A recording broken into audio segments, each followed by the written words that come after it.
Olá, tudo bem? Graça e paz. Louvado seja o nosso Senhor e Cristo Jesus, o ressuscitado. Já se cumpriu tudo a respeito das profecias. É verdade. Vamos ler alguns versículos que provam, que mostram que não há mais nada a se cumprir. Mas o porquê que a religião, porquê que a teologia não ensina isso aos fiéis? Simplesmente porque se eles mostrarem as verdades, a religião vai se acabar. As escolas de teologia serão aniquiladas. Os estudos teológicos futuristas serão destruídos. Uma enxurrada de títulos de pastores, bispos, essas pessoas que estão envolvidas nisso terão que trabalhar. Terão que fazer calo na mão. Aqueles que tiveram estudo, tudo bem, ainda arrumam uma molezinha. Mas, na maioria, são pessoas ignorantes, leigas a respeito do Evangelho. E ficam usando de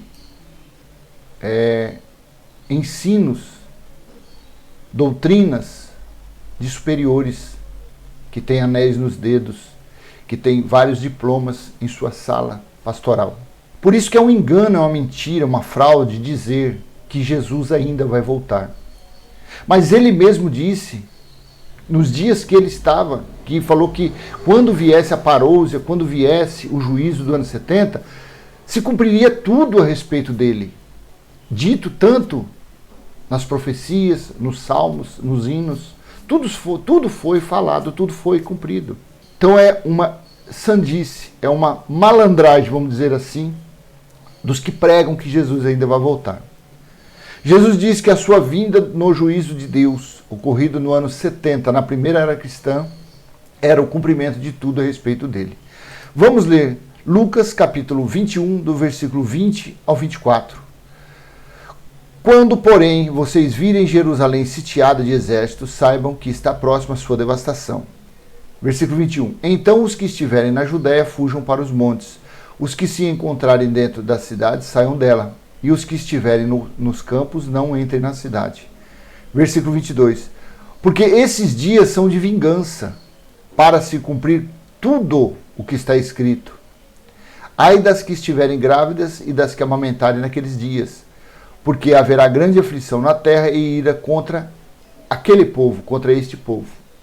Então, 24. Cairão a fio da espada e serão levados cativos para todas as nações. E até que os templos dos gentios se completem, Jerusalém será pisada por eles. O tempo dos gentios foram 42 semanas, ou 1.260 dias, ou 3 anos e meio.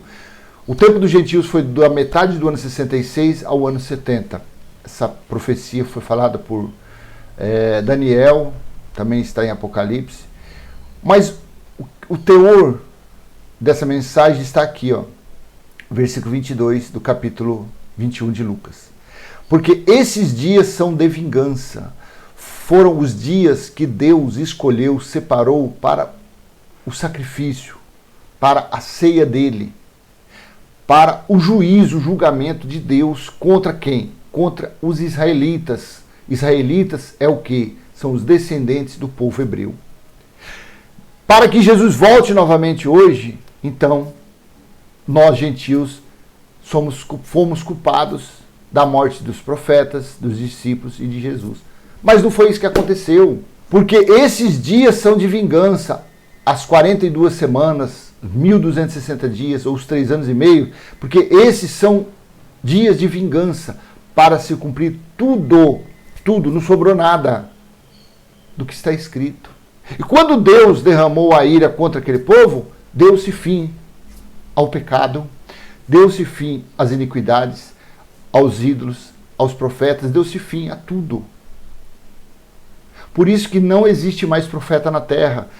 Existem uns balabachúria, uns fanfarrão, que dizem estar falando em nome de Deus, que é tudo mentira. Eles falam em nome da sua carnalidade, do seu interesse. Aí a pessoa fala, não, mas a palavra que ele disse veio para mim, olha, deu certinho. É lógico, você frequenta lá, você conversa com alguma pessoa lá, essa pessoa vai e faz a fofoquinha, fulano tá passando por isso. Aí ele pega num dia lá e fala só a seu respeito. Aí você fala, olha a profecia desse homem, esse homem é ungido, é usado por Deus. É nada, é tudo um teatro. E você cai. Meu amado, deixa eu falar uma coisa aqui. Não é falando mal, é falando a verdade. A religião, ela tem que montar um palco, ela tem que montar um teatro, um espetáculo, porque senão você não vai frequentar. Você não indo, você não vai levar 10% do seu dinheiro. Porque dízimo nunca foi dinheiro, dízimo era alimento para levar à casa do tesouro. Essa casa do tesouro Deus derrubou quando ele julgou Israel no ano 70. Então não existe mais. O templo de Deus hoje é em nosso espírito, é espiritual. Então eles têm que fazer esse circo, porque senão as pessoas não vão. Aí eles pegam um versículo desse e falam, porque são os dias... Não, ai das que estiverem grávidas e das que amamentarem naqueles dias, porque haverá grande aflição e ira contra este povo. Eles pegam e trazem isso do ano 32 para o ano 2021 e aplica nisso. Porque virá ira, tá vendo? Jesus falou, é uma promessa, é uma profecia dele, vai acontecer. Não vai acontecer mais nada. Não adianta você esperar mais nada.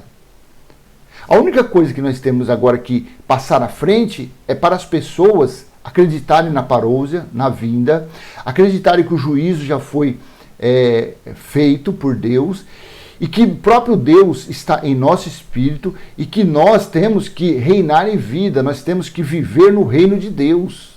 E o reino de Deus não é comida nem bebida, nem casão, nem mansão, nem carrão, não é nada disso. O reino de Deus é paz, justiça e amor do Espírito Santo. É isso que é o reino de Deus. A igreja de Cristo são vidas. A igreja de Cristo não são templos feitos por mão de homens. Então Jesus disse nesse versículo, porque esses dias são de vingança para se cumprir tudo. Esses dias, aqui se você ler, ele vem falando aqui tudo a respeito das coisas que viriam, que precederiam a sua vinda, a volta dele. E qual o interesse da religião? Dizer que ele ainda vai voltar. Qual é o interesse da teologia para manter as suas escolas, para manter as suas fraudes, as suas mentiras? É dizer que ele ainda virá. Mas ele falou que naqueles dias, dali a 38 anos, se cumpriu aqueles dias, que foi no ano 70. Então não adianta você ficar na janela esperando Jesus voltar, que ele não volta. Se você é um eleito, um filho de Deus no espírito, porque Deus não é pai da carne, o que vai acontecer? Quando esse corpo tombar, automaticamente o espírito volta para o pai. É isso que acontece. O corpo volta à terra e o espírito volta para o pai. Não está nem nesse estudo, mas vamos lá. Eclesiastes, capítulo 12, versículo 7. Vamos ver se é aqui. E o pó volte ao pó, e o pó volte à terra, de onde veio, e o espírito volte a Deus que o deu. Então não adianta a pessoa ter orgulho, menosprezar as pessoas, arrogância, que eu sou isso, que eu sou aquilo, que eu tenho anéis no dedo, que eu sou isso. Você não é nada. Você não é nada. Você é um véu, carne e sangue, e dentro, se você for um eleito de Deus, e dentro desse véu, dentro dessa carne, está o Espírito de Deus, mas que é dele. Você não tem nada.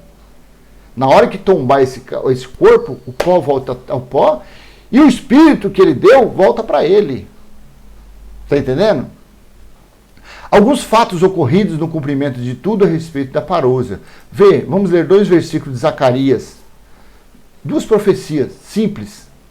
Zacarias capítulo 14, versículo 1 e 2. Eis que vem um dia do Senhor. Olha o dia do Senhor aqui. A pessoa pega, de novo, eu vou para Apocalipse, capítulo 1, versículo 10. A teologia tem que se acabar. Os estudos teológicos têm. O porquê? Veja esse versículo aqui. Apocalipse, capítulo 1, versículo 10. João estava na ilha de Patmos. João foi mantido vivo, foi preservado vivo para escrever o livro de Apocalipse ao Brasil, Argentina. Não. Ele foi preservado vivo para escrever as 7 igrejas da Ásia Menor. Achei-me no Espírito no dia do Senhor, E ouvi atrás de mim uma voz forte como de trombeta. Voz de trombeta, sinal de trombeta, som de trombeta, significava juízo de Deus. Significou o juízo de Deus. Ó, se eu colocar na Almeida Corrigida Fiel, esse versículo 10 aqui, fica mais inteligível. Ó. Eu fui arrebatado no Espírito, ele foi tirado, foi transladado, foi levado. Eu fui arrebatado no Espírito no dia do Senhor. E ouvi detrás de mim uma grande voz como trombeta, que dizia, eu sou o Alfa e o Ômega, o primeiro e o derradeiro. E o que vês, escreve num livro e envia às 7 igrejas que estão na Ásia. Para essas igrejas, foi. Dizendo o que, João? Dizendo as coisas que estavam, que iriam, que estavam acontecendo, que ainda iriam acontecer dentro de Jerusalém, porque o juízo de Deus havia chegado. O que a teologia faz? Ensina. Nas Bíblias de estudo, a maioria delas no rodapé está assim, o dia do Senhor, primeiro dia da semana. O dia do Senhor é domingo. Mas não é domingo. Para quem tem a revelação, não é domingo. Eu fui arrebatado no Espírito no dia do Senhor. Esse dia do Senhor tem um significado. Que relevância teria o dia do Senhor numa situação dessa, onde eles estavam sendo atribulados, perseguidos, mortos, jogados? João foi jogado dentro de um tambor de óleo fervente. Que sentido teria isso? Não, esse dia do Senhor é justamente isso. Justamente foi o que Zacarias falou, Joel falou, Sofonias falou, Amós falou, Malaquias falou. Eis que vem o dia do Senhor. Olha aqui o dia do Senhor. O dia do Senhor significou o juízo, significou a vingança de Deus, significou o derramar da ira de Deus sobre o povo de Israel. Isso significou o dia do Senhor. Eis que vem o dia do Senhor, em que o seu despojo será repartido dentro de você, ó Jerusalém. Porque eu ajuntarei todas as nações para a batalha contra Jerusalém. A cidade será tomada, as casas serão saqueadas e as mulheres violentadas. Metade da cidade será levada para o cativeiro. Mas o restante do povo não será expulso da cidade. Eu te pergunto, o dia do Senhor iria vir quando? Para que cidade? Para o mundo todo? Para os Estados Unidos? Para a Rússia? Para a África? Para o Brasil? Não. O dia do Senhor veio contra quem deveria vir, que foi o quê? Jerusalém. Jerusalém. Agora você fala, a pessoa fala assim, mas Jesus ainda vai voltar. Mas para que ele volte, tem que ocorrer novamente o dia do Senhor, que foi o juízo de Deus. E que sentido tem hoje, nos dias de hoje, Jesus voltar para julgar? Quer dizer que ele vai voltar só lá dentro de Jerusalém, tá? Cara pálida. Vamos dizer que você é um pregador, um balabachúria. Então quer dizer que Jesus vai voltar só lá para Jerusalém. E o resto? E os outros países? Se todo mundo está na carne, se todo mundo está praticando a transgressão da carne, se todo mundo está por aí aprontando. Não tem sentido. Então isso daqui aconteceu, esse dia do Senhor ocorreu quando? No dia do juízo de Deus. Por isso que João disse, 1:10, eu fui arrebatado, o Espírito, e foi levado para Jerusalém. E lá ele estava vendo tudo no Espírito e era para escrever uma metáfora, escrever as 7 igrejas. Por isso que o livro de Apocalipse ele é cheio de enigma. Ele é um livro de figuras de linguagem. Porque o mesmo Espírito que estava em João, está em nós, que acreditamos nisso, que já foi ocorrido. Então a gente lê o livro de Apocalipse e a gente entende do capítulo 1 ao capítulo 22. São metáforas, são figuras de linguagem.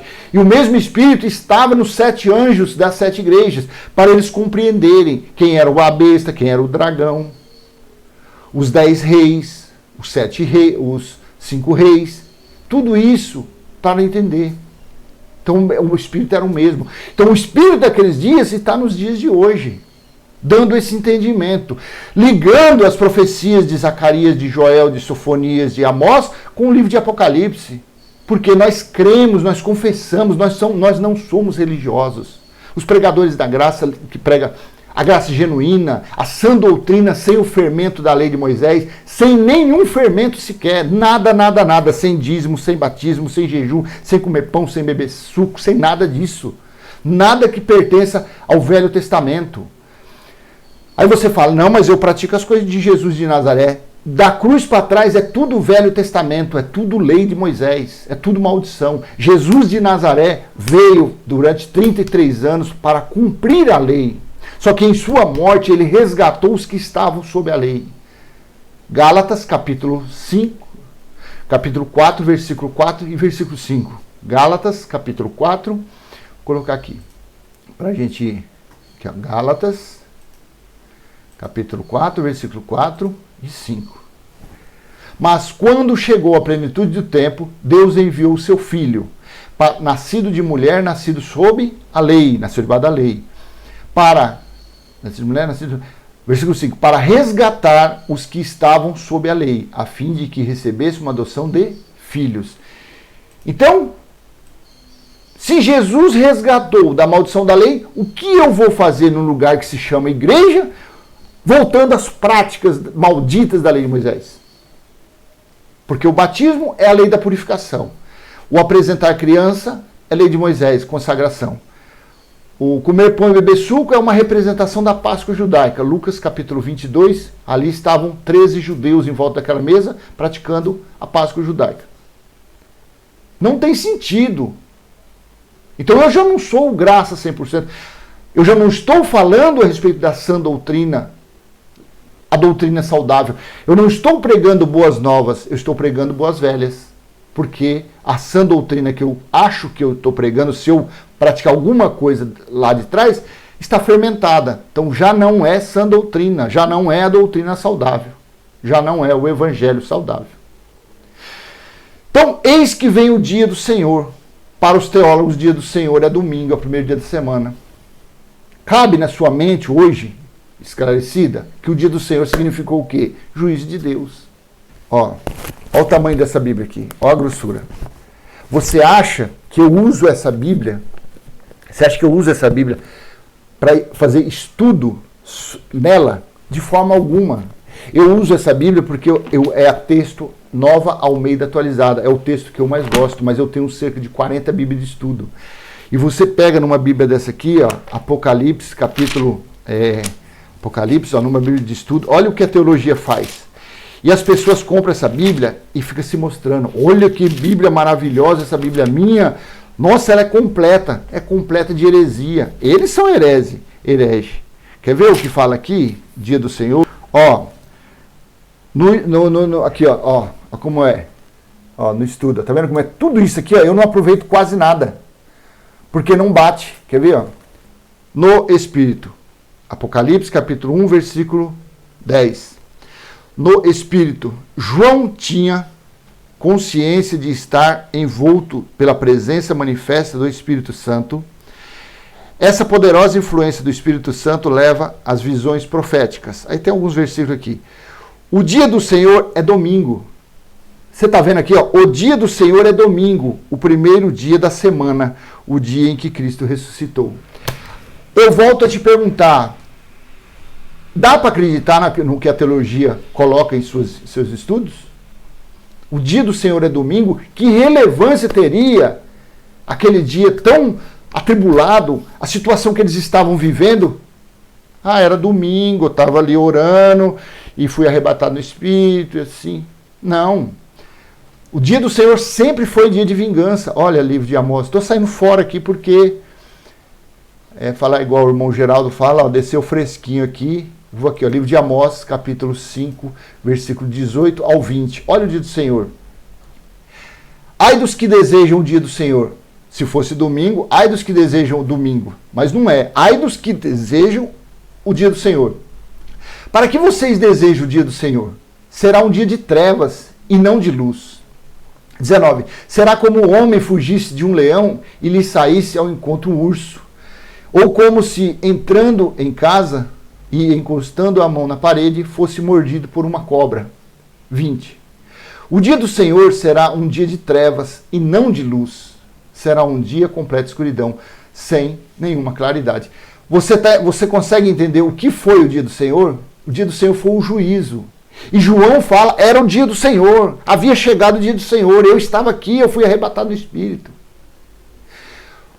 Quando eu entendi a graça, quando eu entendi a revelação da graça, o versículo que mais impactou, e até hoje quando eu falo dele, eu falo com uma convicção, com uma certeza, é justamente Apocalipse capítulo 1, versículo 10. Eu não vi um vídeo ainda,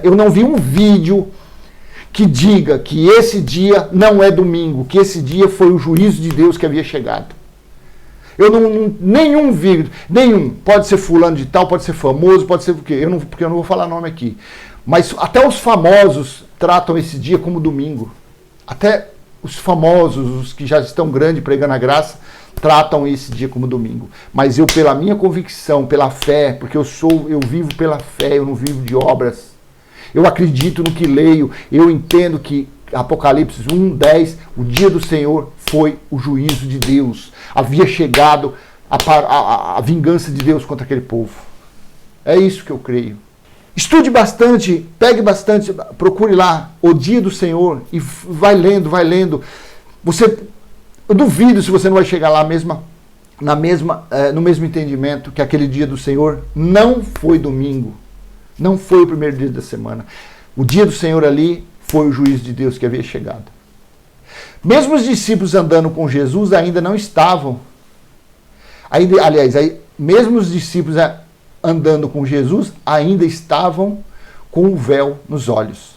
Vamos ler Lucas, capítulo 24, versículo do 36 ao 45. Os discípulos andavam com ele, viram os milagres, fizeram milagres, mas o entendimento ainda estava bloqueado. A mente ainda estava engessada, a mente ainda estava cauterizada. Lucas 24, vamos ler, versículo 36. Falavam eles ainda estas coisas quando Jesus apareceu no meio deles e lhes disse: que a paz esteja com vocês. 37. Eles, porém, ficaram assustados e com medo, pensando que estavam vendo um espírito. Mas ele lhes disse, quem? Jesus: por que vocês estão assustados? E por que surgem dúvidas no coração de vocês? 39. Vejam as minhas mãos e os meus pés, que sou eu mesmo. Toquem em mim e vejam que é verdade. Porque um espírito não tem carne nem ossos. Veja, a pessoa aqui que acha que quando morrer vai ressuscitar e vai ver o pai, a mãe novamente, os filhos, as tias, esquece. Espíritos são como ventos. Ninguém vai ver ninguém não, ninguém vai matar a saudade não. Ame o seu próximo, ame o seu parente aqui em vida. Depois você esquece. Toquem em mim e vejam que é verdade, porque um espírito não tem carne nem ossos, como vocês estão vendo que eu tenho. 40. Dizendo isto, mostrou-lhes as mãos e os pés. E por não acreditarem eles ainda, por causa da alegria e como estavam admirados, Jesus lhes disse: vocês têm alguma coisa para comer? 42. Então lhes apresentaram um pedaço de peixe assado, e ele comeu na presença deles. 44. A seguir, Jesus lhes disse: são estas as palavras que eu lhes falei, estando ainda com vocês. Era necessário que se cumprisse tudo o que está escrito a respeito de mim na lei de Moisés, nos profetas e nos salmos. Versículo 45. Então lhes abriu o entendimento para compreenderem as Escrituras. Você entende que eles andavam do lado de Jesus, eles viram os milagres, eles faziam milagres, só que o entendimento deles ainda estava bloqueado. Por quê? Porque o Espírito ainda não havia sido derramado sobre eles. Porque o que dá entendimento à pessoa, o que concede a graça de você entender Apocalipse capítulo 1, versículo 10, que aquele dia do Senhor foi o dia do juízo, é o Espírito de Deus. Não é o Espírito do homem. Enquanto a pessoa está com a mente bloqueada pela teologia, pelo velho pacto, praticando obras da maldição, a mente da pessoa fica fechada, a mente da pessoa fica bloqueada, fica engessada, a pessoa não tem entendimento. Você pode escrever, você pode abrir a cabeça dela, colocar uma Bíblia desse calibre, que a pessoa não vai entender, porque não adianta. A pessoa só entende pelo Espírito de Deus. Quem concede esse entendimento é o próprio Deus. Acredite. Você vê? Então eles aqui, São essas as palavras que eu lhes falei, estando ainda com vocês. Era necessário que se cumprisse tudo. Então por que a religião, por que a teologia não consegue entender que já se cumpriu tudo? Porque a mente deles estão cauterizadas, estão engessadas, estão fechadas, bloqueadas pelos estudos das doutrinas de homens. As pessoas que estão nesses lugares, que estão pastoreando nesses lugares, elas estão com base em doutrinas de homens, com estudos aprendidos em faculdades, não no estudo aprendido pelo Espírito da graça. E você só consegue ter esse entendimento quando você sai do curral, quando você sai do aprisco, quando você sai de dentro desses templos. Porque lá dentro você não consegue aprender, porque Deus não está nesses lugares. Jesus disse, João capítulo 10, que os que são dele, ele tira de dentro do aprisco, tira de dentro do curral, e os que são dele ouvirão a sua voz, a voz dele, e o seguirão. É assim que funciona. Nós só conseguimos a interpretação, nós só conseguimos a revelação quando nós estamos seguindo o Cristo ressuscitado. Não seguimos a homens, não seguimos a doutrinas carnais. Assim foi eles. O entendimento deles só foi aberto quando o Espírito foi derramado sobre eles. Deixa eu ver se fala aqui. Deixa eu continuar aqui, ó. Então, versículo 46. Disse-lhes, assim está escrito que o Cristo tinha que sofrer e ressuscitar dentre os mortos no terceiro dia. E que em seu nome se pregasse arrependimento para a remissão dos pecados a todas as nações, começando em Jerusalém. Vocês são testemunhas dessas coisas. Eis que envio sobre vocês a promessa de meu Pai. Permaneçam, pois, na cidade até que vocês sejam revestidos do poder que vem do alto. Ou seja, o Espírito Santo. É ele que deu entendimento. Foi ele que esteve no dia de Pentecostes. Quando Pedro, cerca de 120 pessoas, começaram a falar em outros idiomas. Que a religião pela cegueira diz que é uns balabachura, uns cantarábias. Não tem nada a ver. Eles começaram a falar em outras línguas. Glossa em outros idiomas. É o Espírito Santo que faz essas coisas. Então não adianta você me criticar. Você pode entrar no comentário, fique à vontade. Pode me chamar de herege. Eu sou um herege, porque o herege é que vai contra a doutrina religiosa. Eu sou totalmente contra. Pode me chamar do que for. Mas um dia você também vai ter esse entendimento. Se você for um eleito, um filho de Deus, você vai entender Apocalipse capítulo 1, versículo 10. Você vai entender que o dia do Senhor ali significava o juízo de Deus. Aí você vai, nossa, mas você só está falando nisso? Estou falando porque é o que tá na minha boca para falar, é isso. Hoje é isso, nesse vídeo é isso. Então tudo se cumpriu a respeito dele, não sobrou nada. Não sobrou, a religião quer pegar umas rebarbinhas, tudo quer pegar, mas não sobrou mais nada, já tudo se cumpriu. Por isso que não tem um motivo do que você esperar Jesus voltar, ou então dizer, eu acho que ainda falta acontecer alguma coisa. Não falta acontecer mais nada. Tudo já foi cumprido. Tudo se cumpriu.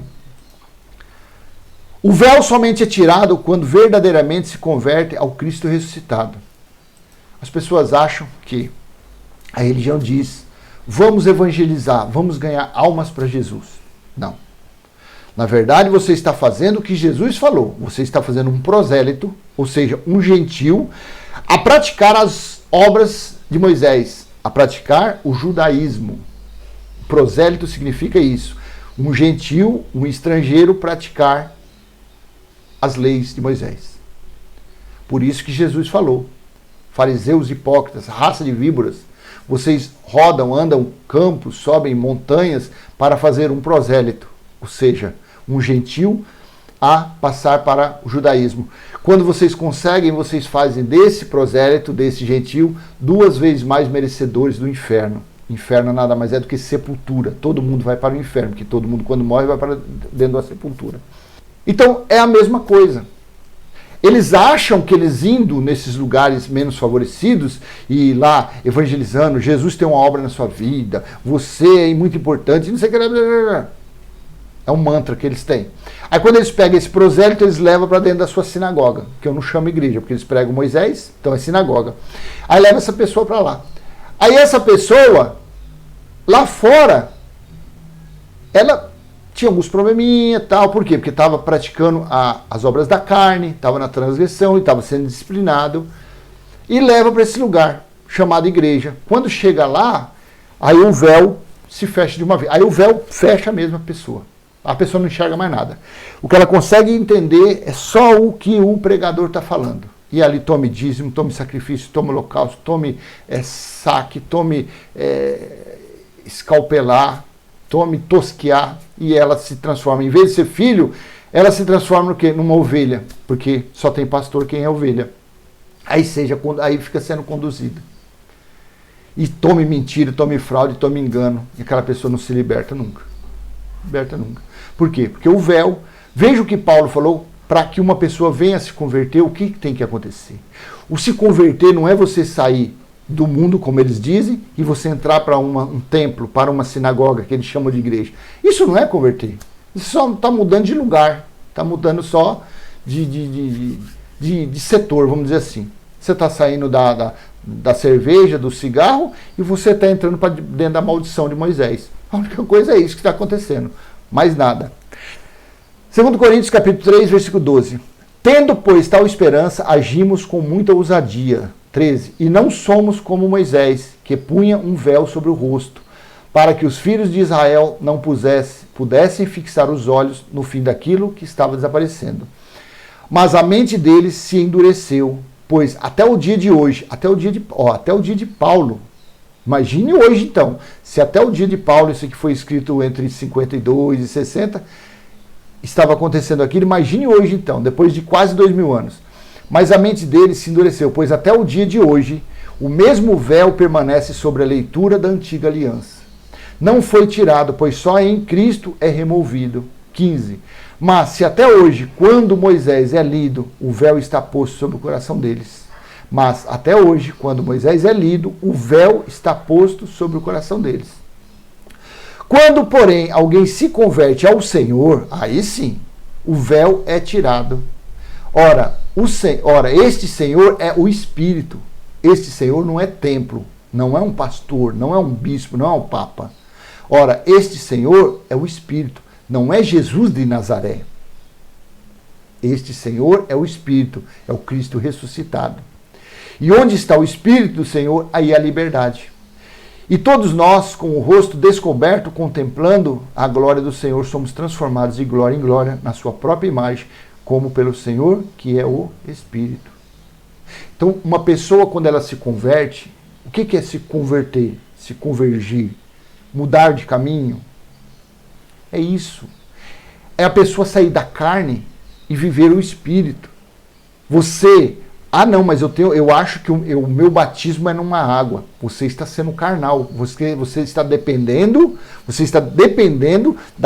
ter contato com aquela água para você dizer que você foi batizado. Se você vive por fé, se você se converteu ao espiritual, você crê que tudo já foi feito. Você não é mais carnal. Você não depende do contato. Você não depende de um pedaço de pão e um copinho de suco para você falar que você está tendo comunhão com o Pai. Se Ele mesmo mora dentro do seu coração, dentro do seu espírito, como você não vai ter comunhão com Ele? Se Ele está dentro de você, 24 horas por dia. Você acordado, você dormindo, Ele está aí. Isso é o se converter. Então, quando faz isso, o véu é tirado. Quando você é conduzido pelo Espírito de Cristo, o véu é tirado.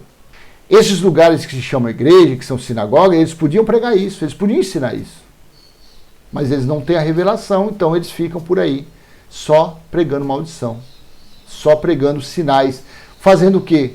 O judeu sempre só acreditava em sinais. Chegou para Jesus de Nazaré e disse, mostra-nos sinais. Jesus falou, o sinal que eu mostro para vocês é o de Jonas. Aí falou. É assim. A religião precisa de quê? De testemunho. Nós da graça não precisamos, porque nós vivemos pela fé. Nós cremos que essa pandemia uma hora vai acabar. Se for da vontade do Pai, que é dele, é Ele que faz todas as coisas. É isso que nós cremos. O batismo, nós cremos no que está escrito aqui, ó. Romanos, capítulo 6, versículo 3 e 4. Ou será que vocês ignoram que todos nós que fomos batizados em Cristo Jesus fomos batizados na sua morte? Fomos sepultados com ele na morte pelo batismo, para que, como Cristo foi ressuscitado dentre os mortos pela glória do Pai, assim também nós andemos em novidade de vida. Então, nós cremos nisso. Nós cremos em 1 Coríntios 5, deixa eu ver aqui. Nós cremos nisso aqui, ó, 1 Coríntios, capítulo 5, versículo 6. Não é bom esse orgulho que vocês têm. Por acaso vocês não sabem que um pouco de fermento leveda toda a massa? Joguem fora o fermento velho, para que vocês sejam nova massa, como de fato já são, sem fermento. Pois também Cristo, nosso Cordeiro Pascal, foi sacrificado. Por isso celebremos a festa não com o velho fermento, nem com o fermento do mal e da maldade, mas com o pão sem fermento, o pão da sinceridade e da verdade. Então, nós cremos que o nosso Cordeiro Pascal já foi imolado. Então, nós não dependemos de comer pão e beber suco, porque nós vivemos por fé. Nós cremos na verdade, e a verdade é o Espírito. A verdade não é a carne é mentira. Quando você pratica desejos carnais, se para sentir o contato, você está fazendo coisa carnal. Quando você não depende disso, você vive por fé, confessando, meu batismo foi na cruz. A minha Páscoa é espiritual. Deus mora no meu coração. Isso é viver por fé. Isso é viver sem o véu. Isso é viver sem ter a mente cauterizada. E para finalizarmos, Apocalipse capítulo 21, versículos 5 e 6. Veja, e aquele que estava sentado no trono disse, eis que faço novas todas as coisas. E acrescentou, escreva, porque essas palavras são fiéis e verdadeiras. E versículo 6. Disse-me ainda, tudo está feito, tudo está cumprido, tudo está finalizado. Eu sou o Alfa e o Ômega, o princípio e o fim. Eu a quem tem sede, darei de graça da fonte da água da vida. É isso, amado. É isso que eu acredito. Tudo foi cumprido. Todas as coisas a respeito da parousia, da vinda, já foi feita. Todo o que havia de acontecer na morte de cruz já foi feito. Tudo se fez novo. Tudo está cumprido. Amém? Então, eu deixo essa mensagem com você. Espero ter sido útil de alguma forma. E se foi, dê um like, compartilhe e se inscreva no canal. Vamos levar a mensagem da sã doutrina aos nossos irmãos que estão por aí, sendo tosquiados, sendo enganados pela religião. Graça e paz. Até a próxima, se Deus assim permitir. Tchau, tchau.